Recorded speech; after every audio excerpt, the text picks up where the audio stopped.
Votre réaction spontanée, Madame Roversy.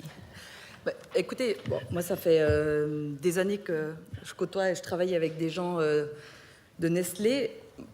Je connais très bien la région fribourgeoise de Braux et je sais que les paysans apprécient énormément le travail qu'ils font avec l'entreprise. Donc justement, je ne suis pas dans un... Nestlé, c'est vous, c'est nous, hein, parce que nous tous, on achète chez Nestlé. Je vous défie de trouver quelqu'un qui n'achète rien qui ne soit passé par Nestlé.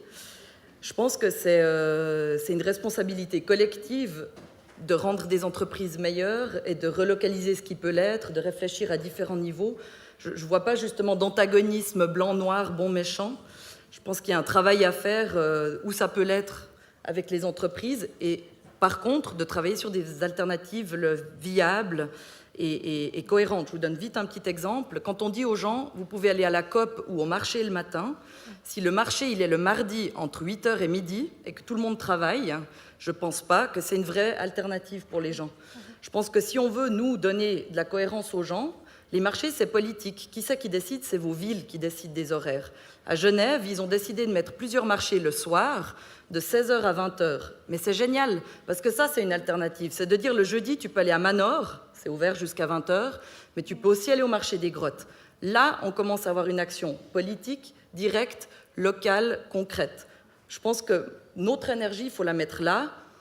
Et le travail que fait une entreprise, il a sa valeur, mais c'est vrai que moi, je trouve que c'est plus intéressant au niveau local de trouver les alternatives possibles. Et là, je peux dire, tu peux aller chercher ton lait local ou ton lait packagé Tetra Pak, mais au moins, on lui donne une alternative. Voilà où moi, je vois cette intervention politique individuelle et très concrète. Merci beaucoup.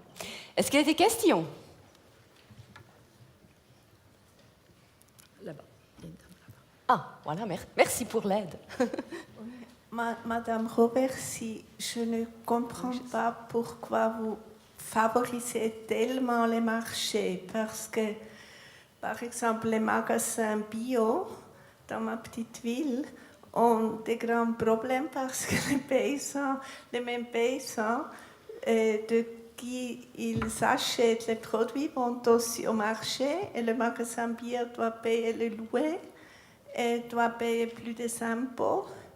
Et des marchés, je les sais, mais aussi pas trop, parce qu'autrement les villes vont être sans petits magasins. Alors, je vous soutiens à 100%, c'était un exemple. En Suisse, on a un commerce de détail très monopolisé.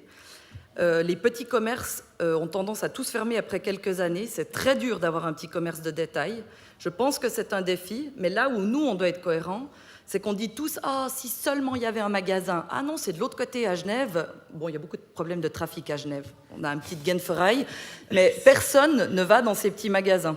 Donc, c'est là où, de nouveau, j'appelle à la cohérence. C'est que de dire « Si seulement il y avait un marché en vrac !» Donc, vous savez, où il y a les céréales en vrac, les lentilles en vrac, j'irais. Eh bien, allez-y. Parce que ces marchés ont de la peine à vivre. Ces petits alternatives de commerce de détail, en tout cas, peut-être dans les grandes villes, ça va encore parce qu'il y a du mouvement, mais c'est vrai que c'est très difficile aujourd'hui de faire du commerce de détail, mais ça dépend de notre cohérence à nous, d'aller les encourager, de faire les achats là-bas, parce que finalement, c'est justement ce vote avec le porte-monnaie à un certain moment. C'est la même chose pour les producteurs de petites spécialités locales. Si vous faites un petit pâté délicieux dans les Grisons, puis qu'il n'y a que les gens qui habitent autour de chez vous qui vont l'acheter, vous n'allez pas vivre. Ce que Slow Food veut, ce n'est pas de la charité, c'est de dire aux gens, vous avez le droit d'avoir une économie, une activité économique, sociale viable. Et ça dépend aussi de comment nous, comme consommateurs, on va continuer à faire des achats, mais comment est-ce que l'alternative est développée de façon cohérente. Je suis d'accord avec vous. Compris, merci. Est-ce qu'il y a encore des questions? Là? I think Mrs. Rula speaks also English, and I will ask in English because it's easier for me than French. For me too. Okay, thank you. We saw examples today from Syngenta and from the Swiss Trading Association and from Nestle, and it all sounded like everything is okay. They do very good things and they are very harmonious with their counterparts that gave the first speeches. And I want to ask you the question whether, don't you think that these good things that all these associations and companies do are just a small niche to cover up bigger things that you do that are maybe more harmful to the environment or to the social fabric of our world, and actually help to destroy the environment and other social cohesion aspects of our world. It just occurred to me that we had 3 examples where we could see that it's actually, there's some adaptation to the good world, so to speak, and all the rest is just hidden behind that.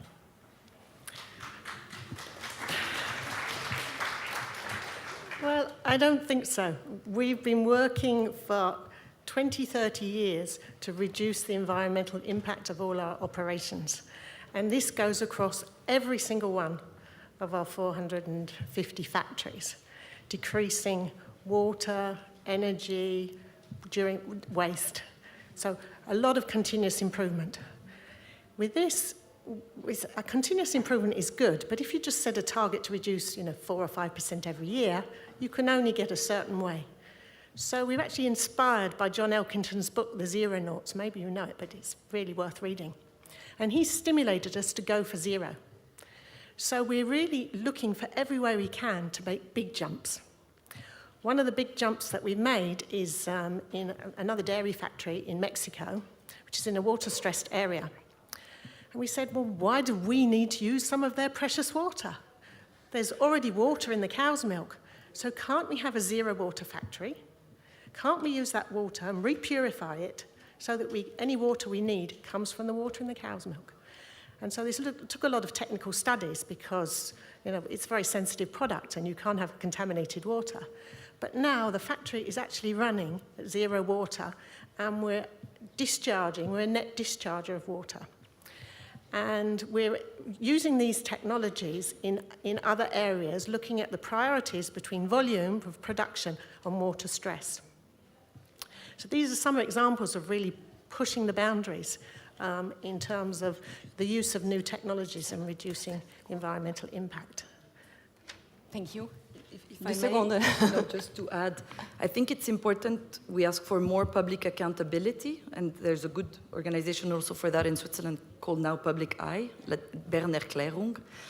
But I think we miss accountability in companies. There's now huge conglomerates that trade and produce and transform food in China, in Eastern Europe. We don't even know their names, and there is very little accountability. So I think we should continue with companies we have here in Switzerland, Syngenta and Nestlé. They're next to us, and we need to hold them accountable. But there's new actors in the field of food that very few people are keeping an eye on. And I encourage you, if you speak the languages that need to be spoken, because I don't read Chinese, but there's a lot of things to be digged in the food world. Yep. Thank you very much. Madame Robertsi. Okay. Madame Roller, merci beaucoup.